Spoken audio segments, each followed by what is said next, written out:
to send in your confession, because if it gets used, you get a smart speaker and the thrill of having your story read out, and then the nation sitting in judgment, because the people's verdict comes in via the text 61054. First word has to be Simon. Having read a whole bunch of confessions today, I would suggest a reminder of the rules. Here we go. Go on. Yeah. Well, breaking the law is... it's not going to get on. It's not going to get on. It might be the funniest story in the world, but if it involves breaking the law, it ain't getting on, okay? So that's one. Two, no laxatives. No. I've said this before.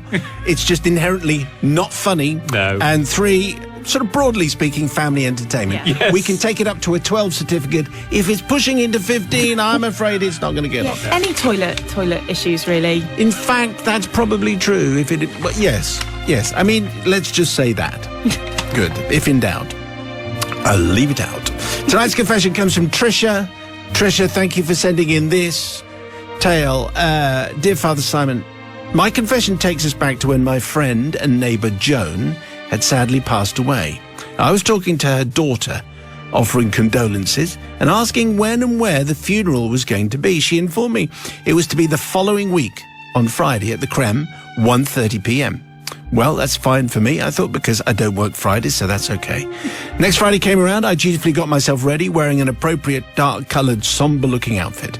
Although I had lived in this particular town some years, I'd never been to a funeral, and I got lost on the way to the crematorium and arrived a little late. When I arrived, I could see the empty hearse outside the building, and people were already filing in, but I had to wait until they'd all entered before I could pass and park my car.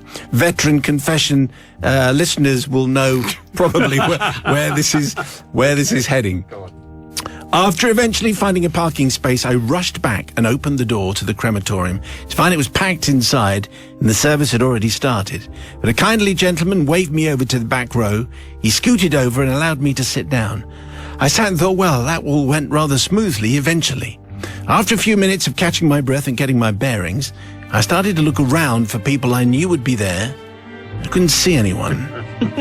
Even surreptitiously stood up to see the front row. Yeah. I couldn't see my neighbour's daughters or husband. Then I heard the celebrant talking about Dorothy. Oh, dear. Dorothy? I thought, who the hell is Dorothy? Suddenly dawned on me, in a mouth-drying, stomach-churning second, I was at the wrong funeral. What to do? Well, after talking about Dorothy for a while, the funeral... I mean, pretty much as you would expect. I mean, fair enough. For a while, you know. Oh, not Dorothy again. Well... Okay, moving on then. Celebrant. The funeral celebrant started... Here's the bit. Here's the humdinger. The funeral celebrant started to walk up the centre aisle with the microphone in hand, asking different people what they remembered best about Dorothy. This is a bad idea at any funeral, surely. Well, I thought I can't be that unlucky. But no, God's wrath was upon me that day. As she arrived at the back row, she leaned over and asked me. Me! Oh, no. I was supposed to be at Joan's funeral. Anyway, she asked me, panic rising at this point, what I remembered about Dorothy. Well, a number of things ran through my mind at this point. I could pretend to be so choked up that I couldn't speak, but I'm not that good an actress. I could just mumble something about she was kind or she was funny, but maybe she wasn't, and everyone was there to make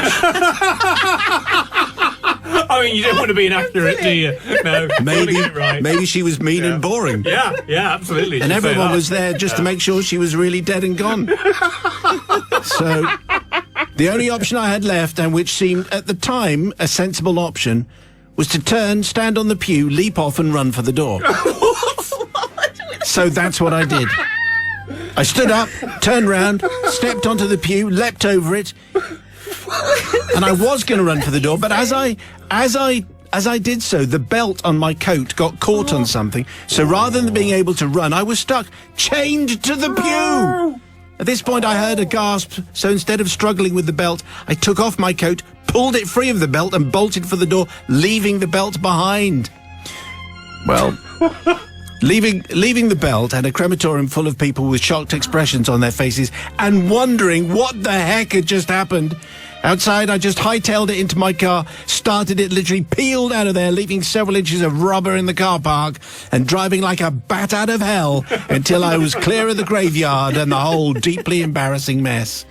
Father Simon and the Worshipful Collective, I ask for forgiveness from Dorothy's family, friends, and the poor lady conducting the service for creating such a spectacle at a funeral that until that point, my escape had been a rather nice service. I still have no idea who Dorothy was. By the way, my neighbour's funeral was the following Friday. Her daughter just assumed it would be Friday week, not 2 weeks away. But luckily, after the correct funeral, I was also able to retrieve my belt from the crematorium's office. I explained rather shamefacedly I was collecting it for a friend. I don't think they believed me. I'm sure they were laughing and pointing at me as I left. Yours in utter disgrace. It's from Trisha. Tonight's story from Trisha, a little sharp there on the faders. You're not at the World Service now. Okay, so let's see the people's verdict. Sister Susie, producer of the programme from the pub, what do you think? Well, it was just a number of errors, one after each other, isn't it? Who has that much bad luck that not only do you get lost, you arrive late, you get picked on, you're at the wrong funeral, then your belt gets stuck when you try to leave. Trying to escape. It's just, I can't. You're forgiven, Trisha, from me, because you went through all of that. I think it's fair enough. Okay, Brother Matthew, now. I mean, is this now a thing where they come down the centre aisle and ask for everyone to give it? I've never been to a funeral where that's happened. It's a funeral, not The Price is Right. Come on. Yeah, that has to be not a good idea. It's not a good idea at all. Any funeral at any time. Definitely not. It seems a bit of an extreme reaction, Trisha, if I may say, to jump over the pew and rip off your belt. But who just amongst say she us? Was such a lovely lady. Yes, she's a lovely lady, loved life. So I am going to forgive, because we'd have all done the same apart from the leaping over the pew. But it's well within your rights, Trisha, to leap over the pew, so that's fine. Okay, so it's the people's verdict. That's what we want. Would you forgive, or do you forgive Trisha? Yes or no? You can tell us right now on the text 61054. First word has to be Simon. Forgiveness or no forgiveness? How are you feeling? Trisha gets the smart speaker.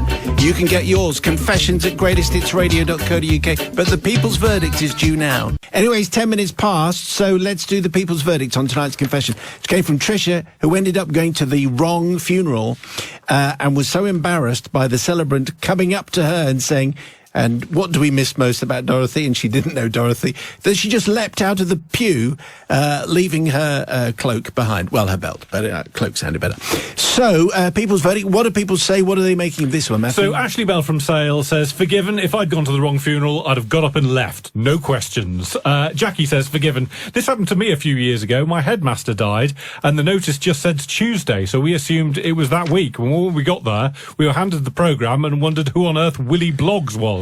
A lot of wondering whether we should stay. We did stay, and on leaving and passing the family, I explained what had happened. I thought his granddaughter was going to explode laughing. We went the following week to the correct funeral. Michael Imbala says, forgiven. At least all of her family now realise what happened. She was doing her best. It would have given all the mourners something to talk about at the wake instead of the usual niceties. And finally, Lynn in Hampshire, totally forgiven. Absolutely hilarious. Brought to mind a story from an old boss of mine. He came back to work one day after attending an aunt's funeral. It took rather a while before he could gather himself to tell us that as the undertakers lowered the coffin into the grave, one of them fell in and couldn't get back out, and everyone ignored him. His head kept bobbing up and down out of the grave to no avail. Hilarious, forgiven. Maybe we'll get some more funeral confessions off the back of this one. I suppose in retrospect, what Trisha could have done is said, actually, I feel as though I should say I'm at the wrong funeral. Then everyone would have had such a laugh, because they would. People who make jokes at funerals, often people want to be laughing.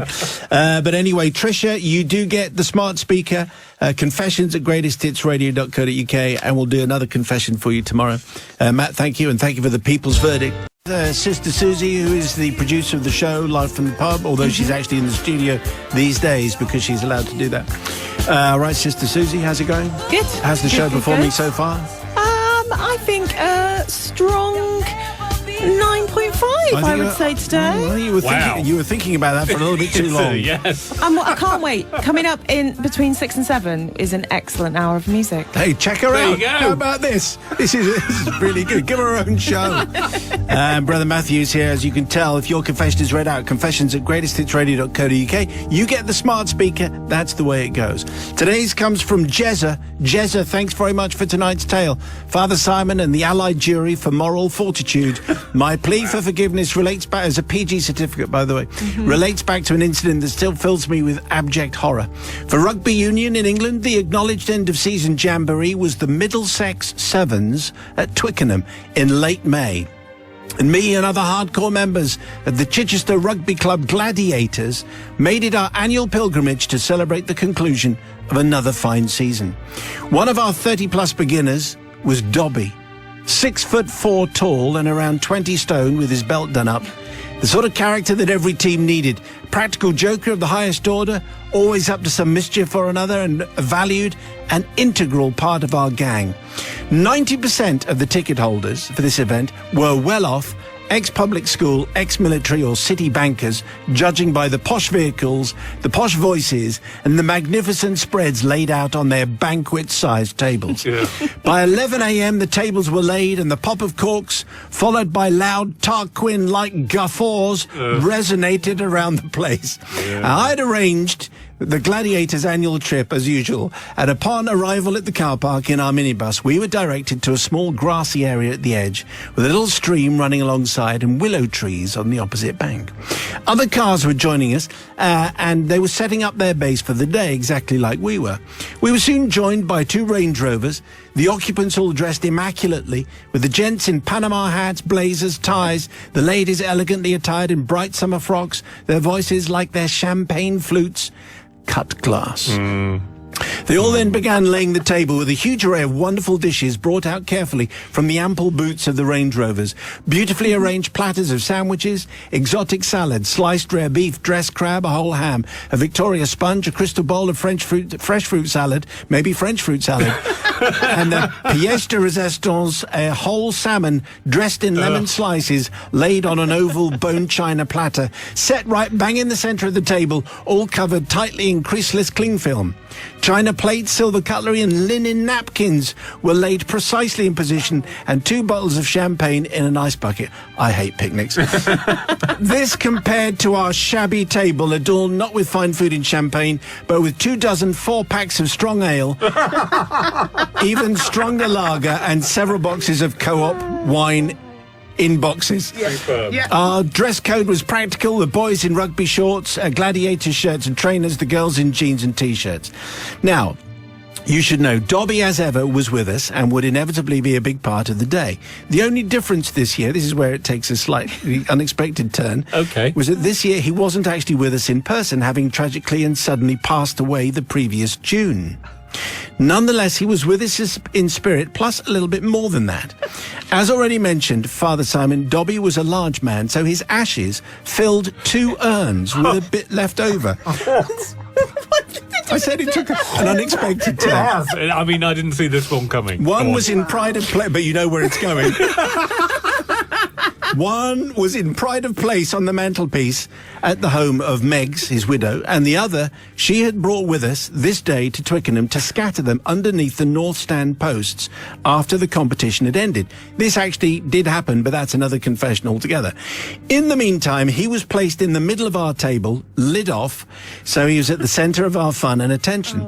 Now, the posh lot had moved aside from their table, enjoying good banter and a second glass with another party next to them, when from absolutely nowhere a mini cyclone ripped through the willows behind us, sending our empty beer cans tipping over and rolling noisily across and off the table. It also sent quite a large amount of Dobby rocketing up and out of the urn and spiralling in a vortex skywards. We all looked on in jaw-dropped bemusement because as quickly as the gust arrived, it had gone. Silence. Then 5 seconds later, a familiar sound, like the patter of rain on a window. Dobby had landed. He had settled himself in a light grey, gritty film all over our neighbour's spread. The beef, the salads, the ham, all of it, nothing spared. The centrepiece salmon even, fared worst of all with the fresh lemon slices arranged decoratively to imitate its scales, now dulled to a matte finish. It was a disaster of Epicurean proportions. We slowly turned our backs to disassociate ourselves, but from over our shoulders we could hear disconnected words of disappointment such as, "Oh, well, that's a shame." "It has been dry for a few weeks. All that work, just take the lemons off, it'll be fine." And with that, the champagne surely helping, they sat down and tucked straight into what was, after all, just a slightly over-seasoned feast. Yes. With the urn successfully retrieved and our own basic lunch finished, it was time to head into the stadium. So, Father Simon, obviously I have to ask for forgiveness, not from Dobby, for losing just under a quarter of him to a car park, as there was still plenty left for the North Stand. Yes. Oh, good. Good. That's fine. Nor, Father Simon, do I seek forgiveness for showering our neighbour's banquet, as I had nothing to do with that. It was an act of God, therefore out of my control. No, Father Simon, I seek forgiveness for not telling the Range Rover crowd that their magnificent spread was in fact ruined by our great mate Dobby, not just a few spoonfuls of hallowed Twickenham soil. Anyway, we've had similar tales before, but that was a particularly, as Jezza says, a disaster of Epicurean proportions. Sister Susie, the voice of production, what do you say? I just don't know. Like, I feel for him because, who takes a whole ham to a picnic? It's just... But I also feel like maybe you should have said something because it was making me feel ill. No, I can't forgive him. Can't forgive Jezza. I'm sorry. No. Brother Matthew will definitely forgive. I'm just saying. Obviously I'm going to forgive. But I mean, you do have to wonder at the wisdom of unscrewing the top of the urn. I'm not sure I can completely go along with that one. I think that's definitely right. I mean, right, okay. I mean, I'm not the biggest salmon fan either, so frankly, anything will improve that day. But maybe, I mean, no, I'm obviously going to forgive because it's a bunch of toffs next door with Fortnum and Mason and Unlucky. Yeah, that's what goes around comes around, Herbert. So, yes, forgive him. Forgive it. All right, I knew we would go. As soon as the word Tarquin arrived, I knew where that was heading. People's verdict, please. Do you forgive Jezza, yes or no? Meantime, the people's verdict is in on today's confession, which came from Jezza. And it concerned I don't want to go through it all again, but the Tarquins next door at the rugby event received some unusual spicing on their glorious ham. Yes. Anyway, what does the people say? So Anonymous says, forgive. Painting the bedroom walls, and I had to get off the ladder because I fell off laughing. Barbara says, total forgiveness. Dobby had the last laugh. Nick in Dorset, forgiven. However, I'd like to try spamon and French fruit salad. Ali in Aberdeen, totally forgiven. What a hoot. Jezza's mate would have totally approved. Ashes to ashes and all that. The salmon must have tasted extra smoky. And finally, Anonymous says, I forgive Jezza and I fully agree with Brother Matt. For clearly cottoning on to the fact that if you say you fully agree with me, I will read you out. That's how it works. That's how shallow you are. Yeah, Confessions at greatesthitsradio.co.uk. We welcome into our confessional booth Sister Susie, producer of the programme from the pub, though not in the pub at the moment, obviously, with more important things to do, like answer emails. How come he doesn't know about the basic facts about Manchester United? Oh, dear. Sorry about that. Half my family supports Manchester United. Oh, well, there you go. Oh, well. And also, Brother Matthew is here and ready to forgive absolutely anybody. Anything at all. Today's comes from Steve, and can I just say, I think this is a PG, but I would also say, before you decide whether you forgive it for the people's verdict, wait for the final paragraph. Okay. Steve says, Simon in the Confessional Collective, my confession harks back to April 2011, recently divorced and in my mid-40s. I found myself back in the dating game. I met a lady via an online fishing club. What? I know. Okay. And after a couple of dates over coffee, we decided to have a Saturday night out in the nearest big city, which is Newcastle. I was quite excited about this as I hadn't been out in the Toon for a while. As we sat on the train on our way to Newcastle, I revealed that I had booked us a nice restaurant for dinner and that I knew some great places down on the quayside for us to go afterwards. My date seemed really pleased with the arrangements and we were both excited at the prospect of a great night out. Well, to say the night was fantastic was an understatement. Dinner was lovely, the wine was superb. We spent the rest of the evening drinking and dancing at various haunts on Newcastle's bustling quayside. However, as always, all great nights come to an end, and we found ourselves staggering onto the chilly quayside in the early hours, long after the departure of the last train home. Looking over to the other side of the River Tyne, I spotted a brightly lit and elegant hotel. I suggested to my date we should stay the night at the hotel, as by now the waiting time, cost and journey time of a taxi home would be bordering the astronomical. Nice try, Steve. Anyway, it worked. We walked over the swing bridge to the hotel arm in arm, arrived at the Swiss check-in desk and asked the smartly dressed night manager for a room for the evening, making sure we booked breakfast in the morning so we would be well fueled for our walk to the station for the morning train home. We got in the lift and made our way to the room, and as we got there, the beat of loud music and what sounded like a party could be heard from the room opposite. Anyway, we entered our room and we read our books for a while. Yes. Good. After about an hour or so, it might have been late, might have been more, who knows, memories are hazy. And while trying to get to sleep, it became apparent that the music and thud, the sounds of the party in the room opposite, were not subduing. In fact, they were getting louder. Thoughts of making a polite intervention, I asked them to turn it down a little. I walked across the corridor and knocked on the door, conscious that they probably wouldn't hear my knock for the sound of loud music. However, the door opened and the music, sight, sounds and smell of what looked like an epic party greeted me. The young, heavily tattooed Cockney chap who answered the door Okay, here it comes. thrust a beer into my arm, put his arm around my shoulder and said, "Come on here, mate, have a drink." Was it 1998? It was.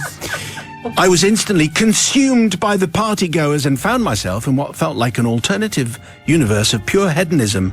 There was a lot going on in that room, Father Simon, let me tell you. Okay. I spent the next few hours with various glamorous characters, having discovered that this was a gig after party for a well-known Camden-based hip-hop group.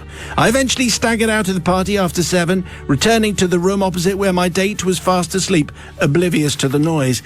After an hour's sleep, I dragged myself into the shower, and in last night's clothes, we made our way down for breakfast, which I spent recounting the events of the party to my date, who did suggest that I should have returned to the room and invited her to join. The maitre d' at breakfast was very polite and asked about our night. I said I felt terrible as I didn't get a wink of sleep due to the outrageous loud noise of someone having an all-night banging party in the room opposite. "I'm very sorry, sir," he said. "I shall raise this with the manager."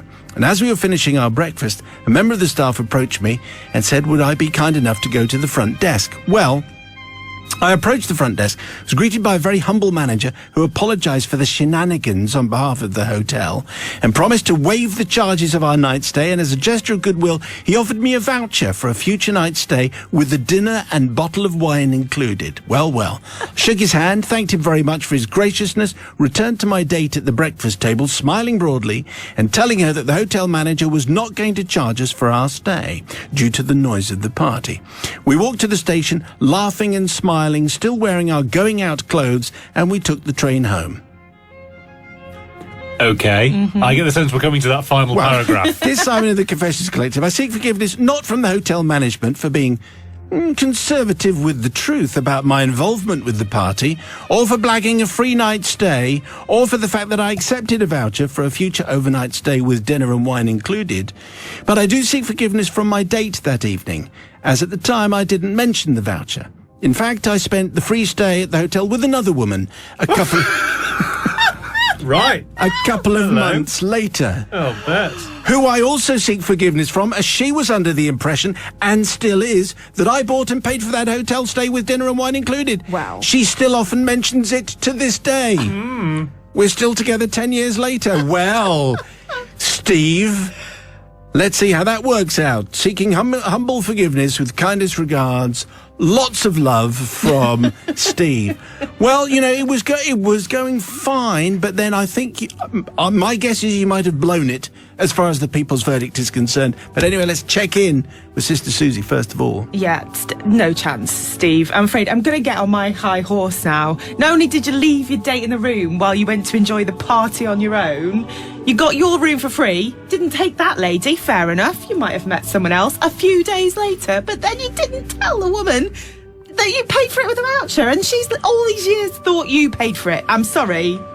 Not forgiven from me. I think this is a relationship built on mistrust and lies. Lies.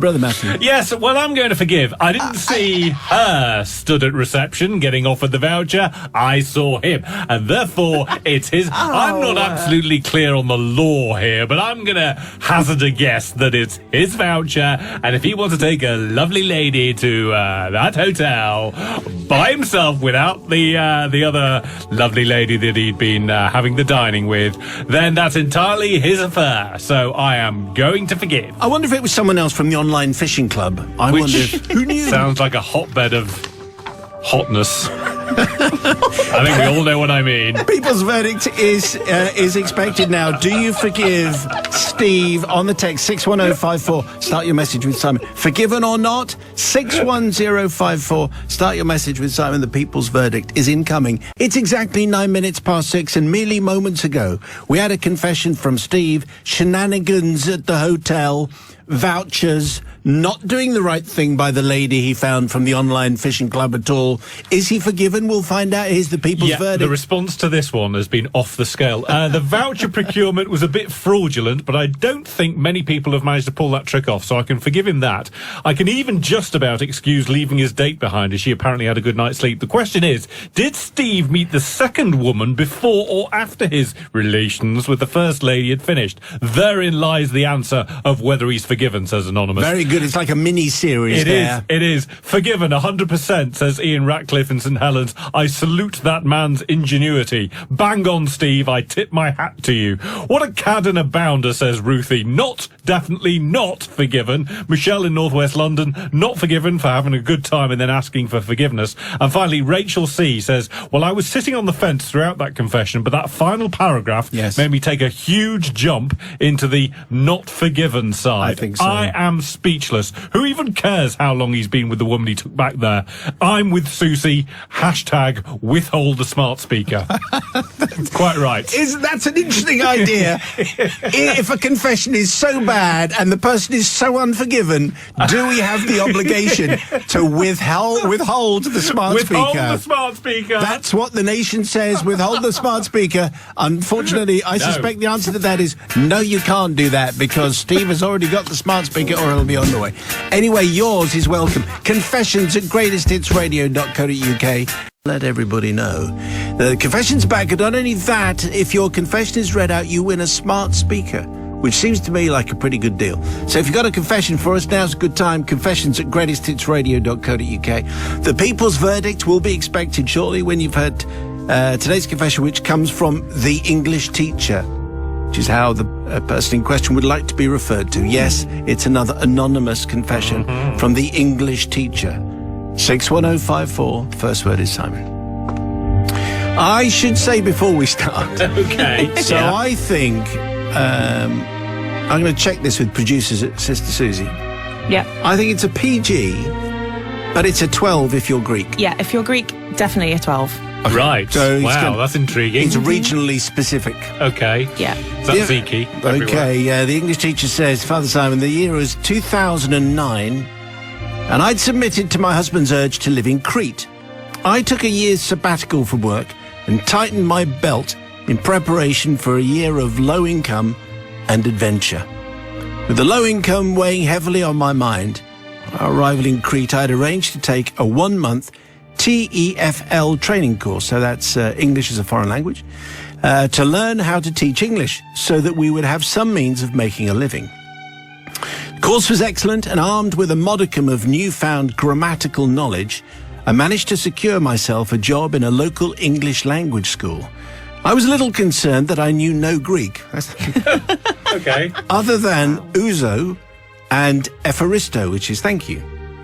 My TEFL teacher assured me that this was excellent, as my pupils would have no choice other than to learn English if they were to communicate with me or understand what to do. I was not convinced. However, who was I to question my guru here? My first few weeks at the school were interesting, and I soon came to realize that my boisterous class of 11-year-olds were completely beyond my control. They didn't understand when I asked them to be quiet or sit down or anything else that I tried to get them to do. Luckily, I had already started some lessons in Greek, though at this point I'd only managed to count to 10 and learn the days of the week. Okay, Andy. Yeah. Wow. I just had to learn some Greek and fast if I was to have any hope of controlling this class. So I listened carefully to the multitude of Greek voices around me in the vain hope of learning through osmosis, which is probably a Greek word when you think about it. Yeah. In origin. During a break time, I overheard one of the 11-year-olds, a charming boy, let's call him Costas, mutter a word. The word was scatter. I had heard this word many times before, but I had no idea what it meant, so I asked him to tell me. He said it means sit. Fantastic, I thought. As last, a word that I can use would actually be useful in my attempt to control the class. Delighted that I'd be able to surprise the class with my excellent Greek on their return from break. Well, I'd learnt a word. I practiced my pronunciation of the word before the class arrived.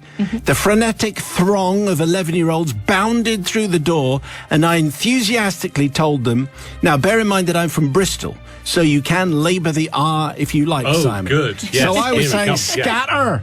Oh, no, that's Belfast. I knew it would. Scatter! Scatter! I was saying, is that about right? Scatter! More on the R. Oh. Anyway, that's... Who are? Oh, I'm so happy. Scatter! Go on. Very menacing. I was surprised to see that far from sitting, they just stopped and stared. Perhaps they were just astonished that I'd uttered a Greek word, so I tried again, a little more firmly this time. Scatter! I said... Because you're now a farmer. Okay, go ahead. Whilst using emphatic gestures to indicate that they should sit. Yeah. The group now looked a little frightened and were huddled by the door. At this point, I realized that something was wrong. Costas looked horrified and was actually in tears. I asked one of the brighter children for the meaning of scatter, and he informed me that he didn't understand my Belfast accent. No. But actually, what he did say is the word did not quite mean sit. It was at this point that I remembered the wise teaching of my TEFL guru that Greek children find it hard to pronounce the SH sound. Oh. Poor Okay. Costas. I kicked myself as I held my hand over my foul mouth. I went bright red and then did my best to recover and used the only other useful phrase I'd picked up, which was endaxi, meaning, relax, it's okay, chill. I'm not sure if this made things worse or better, to be perfectly honest. Better. Anyway, the English teacher continues. Word of my gaffe got around the school pretty quickly, and the next day I was invited by lots of other teachers in the staff room to come and sit down with them. Clearly, I need to ask for forgiveness from my TEFL teacher, who did give me the information needed not to make this mistake, and from my class of 11-year-olds who were a little traumatized on the day that their new incompetent English teacher asked them as part of their learning. I stayed at the school for 6 months and the children cried when I left. Oh, really? But I think it was I think it was from relief, says the English teacher. Cried when I left. Well, you can't ask for more than that for the pupils to be upset. Anyway, I did say it was a 12 certificate if you understood Greek, but it might be that the Bristolian Belfastian spin I put on it disguised it sufficiently. Sister Susie from the pub there.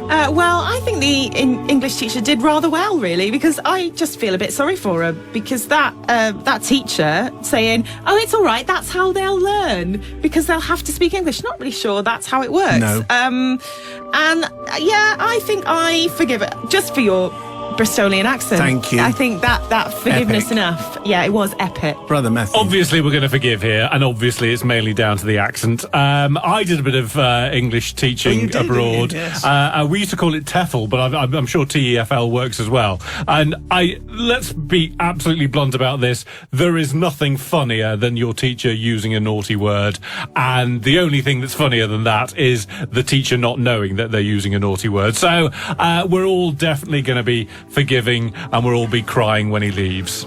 Okay, so it's the people's verdict, please. We would love to hear from you. Do you forgive the English teacher, yes or no? On the text, 61054, you start your message with Simon.